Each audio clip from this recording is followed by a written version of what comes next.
Catherine, so reading your bio, you mentioned that it took you a while for you to come out there to even talk about what you had been through because of the stigmatization. Yeah. And I was lost. How is that even possible? It's very possible. When I started doing the advocacy, I get people coming to me, why do you want to talk about something very private on TV or radio? Oh. And the people that were coming to me were unfortunately ladies. Men were actually supporting me more than the women. Wow. The women would go like, why are you making a fuss? We all go through it. Why are you sitting on telly? Instead of going to the church to pray, you're telling everybody you're infertile. So that's where we are. If we are women, well, some women, I guess some women supporting, but we could do better.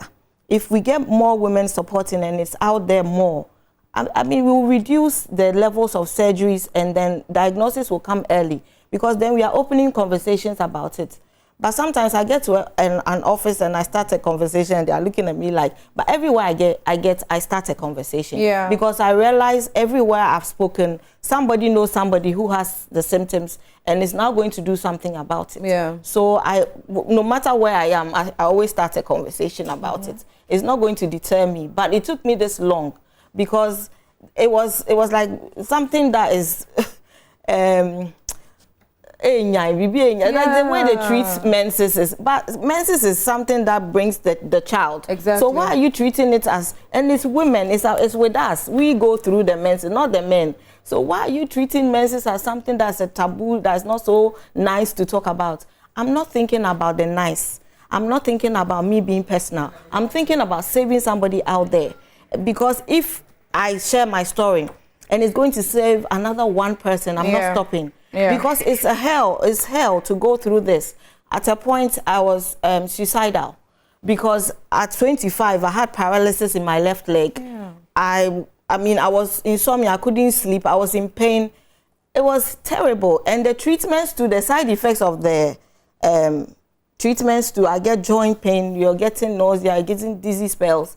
So you can't win. But I'd rather go through that than the pain I go through without the medication, the injection I'm on. But thank God, I met doctor, and now I can say that I'm looked after better than before. Okay, so doc mentioned taking hormones instead of painkillers to reduce the pain and then all that. Yeah. So you were taking hormones after you were diagnosed, and you are still taking hormones. Yeah. I am. I wouldn't be here. I don't think I'll have any quality of life without it.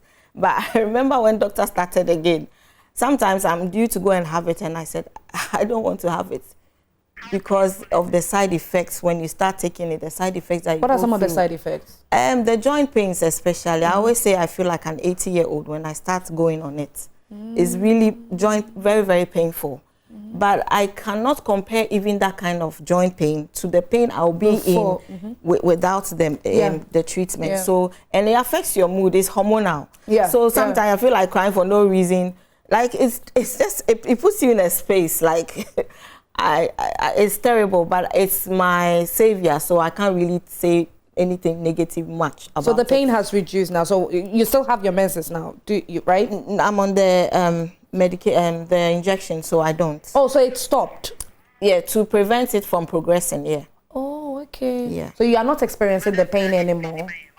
Even with because it's chronic, that's why we are doing this education, to prevent it being chronic. Even with the treatment, sometimes during the week or month, I feel pain. Yes, I feel pain. Although the cycle itself is no more there. It's not, yeah, but I feel pain. I do. So that's why we're trying to say that if it's not chronic, even managing it is cheaper. When it becomes chronic, managing it is expensive because these hormonal treatments don't come cheap.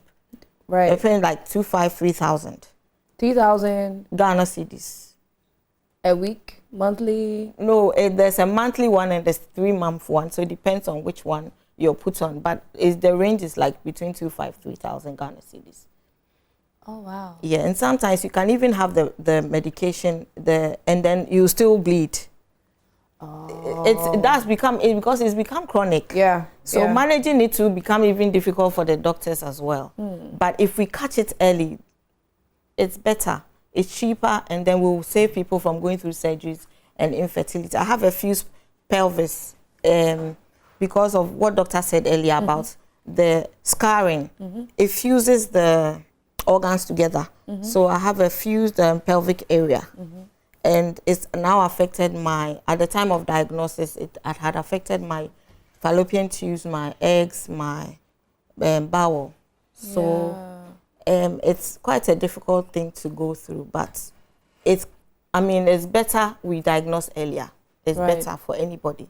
It's better. So if your child or anybody close to you, even if it's not a child, a woman close to you is out of work, the child is out of school, constantly complaining for moms, you need to do something about it, because I'm sure you pick on something, even if it's not endometriosis. Something has to be done. We need to, as women, try and start breaking that stigma of saying that menses is normal.